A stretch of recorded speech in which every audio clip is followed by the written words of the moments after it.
नमस्कार दोस्तों, स्वागत है आप सबका भद्रा आईएएस अकेडमी में। आज का ये live session of current affairs analysis है। आज का डेट है 8 अप्रैल 2023। चलिए आगे बढ़ते हैं गाइस। आगे बढ़ने से पहले let me remind you again that downloading link जो रहने वाला है पीडीएफ का, वो नीचे डिस्क्रिप्शन सेक्शन में लगा दिया जाएगा। आप वहां पर जाकर इसको डायरेक्टली डाउनलोड भी कर सकते हैं। चलिए सबसे पहला यहाँ पे आज का न्यूज देख लेते हैं from Assam Tribune.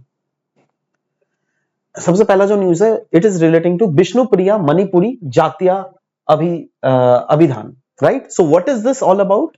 This is the first, ध्यान दीजिएगा, पहला विष्णुप्रिया मणिपुरी मोनोलिंगुअल डिक्शनरी, जिसका टाइटल है ये विष्णुपुरी मणिपुरी जातीय अभिधान। इसको रिलीज किया गया है सिलचर कॉलेज में, राइट। और क्योंकि पहला है तो yes, this becomes very important. Yes, this is the first Vishnupriya Manipuri dictionary which is being release, जो कि पहला मोनोलिंगुअल डिक्शनरी है मणिपुरी लैंग्वेज में। अच्छा, ईच वर्ड, हर एक वर्ड में each contain grammatical informations with meaning and examples as well.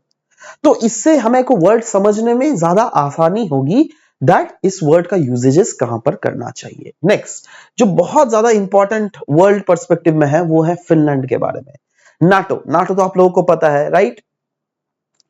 Finland has become the 31st member of NATO. Finland ये European nation का कौन सा कंट्री है? ये वाला कंट्री है। अब देखो, फिनलैंड की अगर बॉर्डर देखोगे ना, यहां से लेकर ये पूरा रीजन जो है ना, दिस इज द बॉर्डर। तो अराउंड ये है 1340 किलोमीटर का long border, and it has, जो क्या फिनलैंड शेयर करता है रशिया। अब आपको पता है दैट नाटो जो है, it is all about coalition against Russia only, अगर मोरलेस बोला जाए तो। मतलब नाटो का बेसिकली क्लॉज बोलता है दैट नाटो के एक नेशन के ऊपर हमला पूरे देश के ऊपर हमला माना जाएगा, राइट। अब यहां पे क्या बोला गया? Finland, Finland has become the part of NATO, है ना। मतलब कल को अगर रशिया फिनलैंड के ऊपर इन्वेट कर दे तो पूरे नाटो कंट्री रशिया को मारेगी जाकर।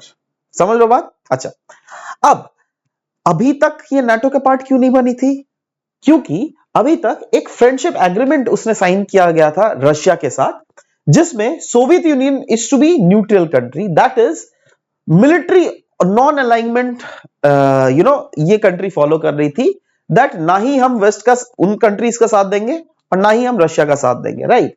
मतलब काइंड ऑफ ये था फिनलैंडाइजेशन, इसको इस टर्म को बोला जाता है, राइट। मतलब ये एक ऐसा पॉलिसी था फिनलैंड का जहां पर वो मिलिटरीली किसी भी देश के तरफ नॉन अलाइंड थी, बट अभी उसने नाटो को ज्वाइन कर लिया है। क्यों? क्योंकि खतरा देखते हुए रशिया से। अब रशिया ने क्या किया था?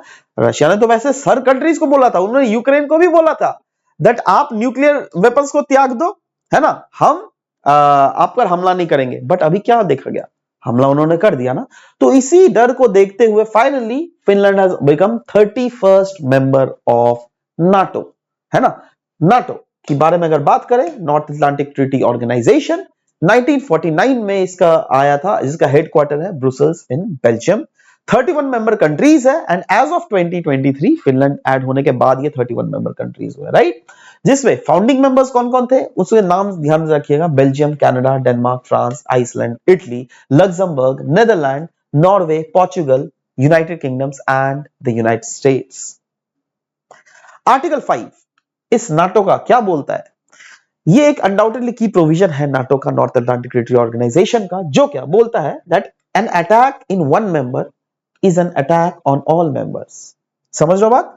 तो मतलब एक मेंबर का अगर अटैक हो गया तो हर एक मेंबर को अटैक माना जाएगा। आप खुद सोचिए, अगर यूक्रेन नाटो का मेंबर रहता तो अभी पूरा नाटो कंट्रीज रशिया के ऊपर अटैक कर देती क्या? नहीं। समझ रहे हो? तो यही चीज है।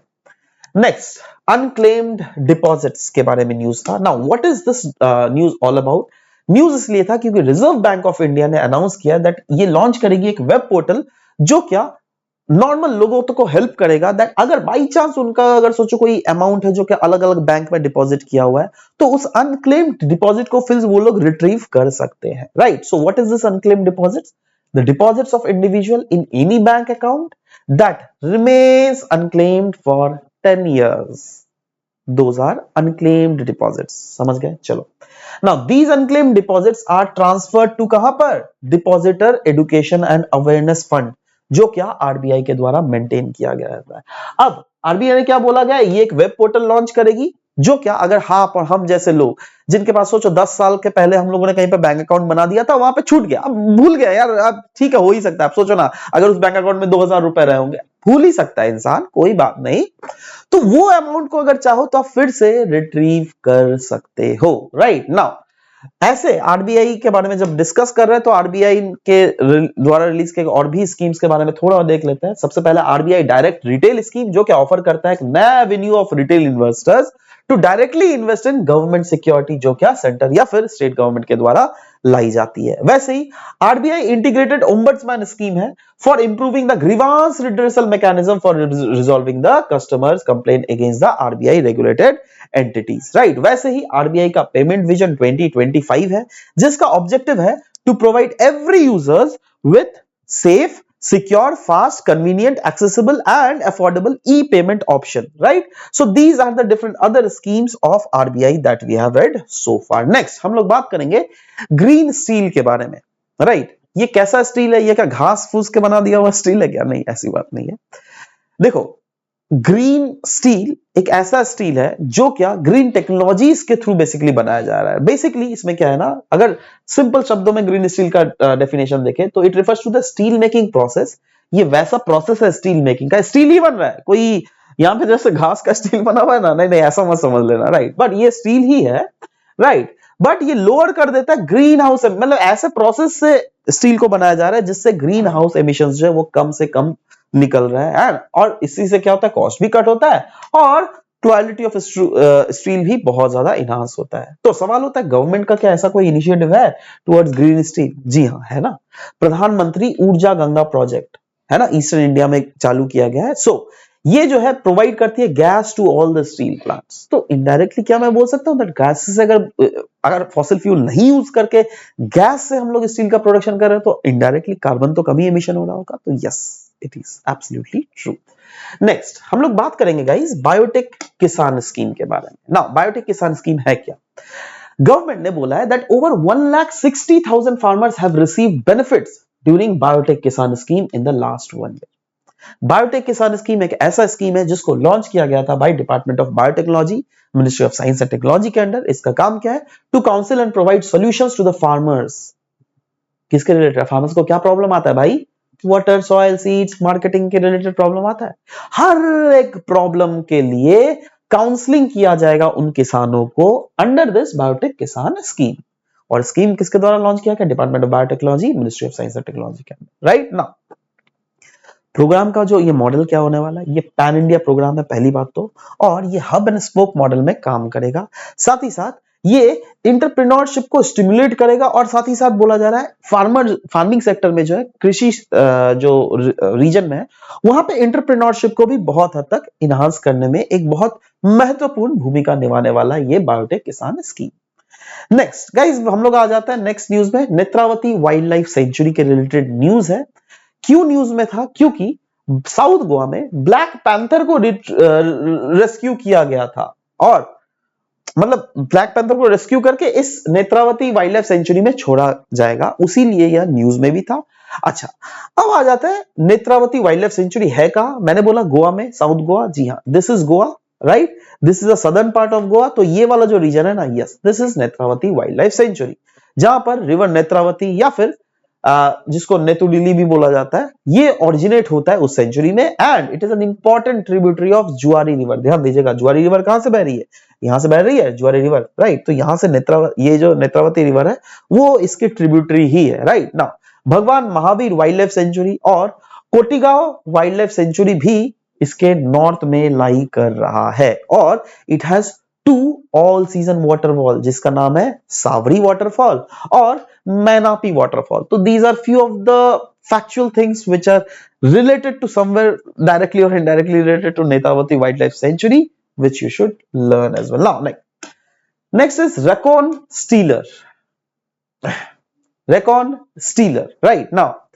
क्यों न्यूज में ये रेकॉन स्टीलर है क्या, वो तो देखते ही है, बट वो क्यों न्यूज में था वो देख लेता है। क्योंकि नेशनल टेक्निकल रिसर्च ऑर्गेनाइजेशन ने, जो कि एक स्पेशलाइज्ड एजेंसी है, it has informed government entities that they were targeted by recon stealer malware. तो हमारे देश में जो नेशनल टेक्निकल रिसर्च ऑर्गेनाइजेशन है, उन्होंने गवर्नमेंटल एंटिटीज को बोला है, देखो भाई आपके कंप्यूटर्स जो है उनको टारगेट किया जा रहा है through a malware called Recon stealer. Now ये काम क्या करेगी? ये मालवेयर मतलब ये होता है कोई भी कंप्यूटर में घुस के उसके डेटा को चुरा ले। It's as simple as that, right? So yes, ये क्या करती है? It retrieves sensitive data from the infected machines. सोचो ये अगर कंप्यूटर इन्फेक्टेड है ना, तो इससे सेंसिटिव डेटा को वो एक्सट्रैक्ट कर लेगी, और मालवेयर को यूजुअली डिलीवर किया जाता है थ्रू ईदर ईमेल या फिर कोई भी malware as a service platform के through. Now malware as a service ये है क्या? याद रखो, MAAS, malware as a service. ये क्या है? ये एक टाइप ऑफ सर्विस है जो क्या अलाउ करता है नॉन टेक्निकल इंडिविजुअल्स को, जिससे वो क्रिएट या फिर डिस्ट्रीब्यूट कर सके मालवेयर को। Anyone can subscribe to such a service on a pay basis and it is often used by cyber criminals, जिससे वो अटैक करते, लॉन्च करता है attacks on any organisations as well, right? तो ये सब जो भी हम लोगों ने डिस्कस किया, इसके बेसिस पे एमसीक्यूज भी डिस्कस करते हैं। सबसे पहले तो कल का एमसीक्यू हम लोग देख लेते हैं। कल जो हम लोगों ने एमसीक्यू पूछा था वो था रिसेंटली बासोली पेंटिंग जो हुआ था वो कहां से, किस पार्ट ऑफ इंडिया से बिलोंग करता है? तो वेरी स्पेसिफिक आंसर वाज वैसे तो जम्मू कश्मीर, बट ऑप्शंस जो दिए हुए थे वो रीजन के हिसाब से, that is north India, south India, north east India या फिर west India. So correct answer was as usual north India, right? Next, आज का जो क्वेश्चन है वो है which among the following countries have recently joined NATO? बहुत ही ज्यादा इजी क्वेश्चन है। स्वीडन, फिनलैंड, स्पेन या फिर यूक्रेन? नीचे कमेंट सेक्शन में बिल्कुल अपने आंसर्स को लिखेगा। We will be waiting for your answer to come up. This was all about the discussion for today's class guys. Thank you very much for discussion.